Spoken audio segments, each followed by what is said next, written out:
খুবই দুঃখজনক একটা ঘটনা ঘটে গেছে বন্ধুরা। কি বলবো, ভিডিও বানানোর মন আর ইচ্ছা একদম ভিডিও মরে গেল। কি বলবো, আমরা এখানে ভিডিও বানাচ্ছিলাম, আমরা এটা ফ্লাইওভারটা ফাঁকা বন্ধ থাকে, গাড়ি টাড়ি সবসময় যায় না বলে আমরা এখানে, আমি সবসময় আসি না, আজকে দ্বিতীয়বার এলাম। প্রথম একদিন এসেছিলাম আর আজকে দ্বিতীয়বার এলাম। তো আমাদের বান্ধবীরা বন্ধুরা মিলে আমরা এসেছিলাম।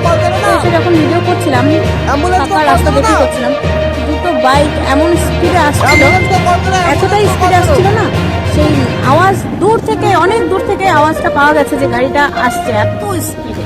তখন আমরা আর নিজেরাই বললাম, ভাই আসতে যাওয়ার কথা, কানে যাবে কি করে, ওদের আওয়াজ তো আমরা অনেক দূর থেকে পাচ্ছি।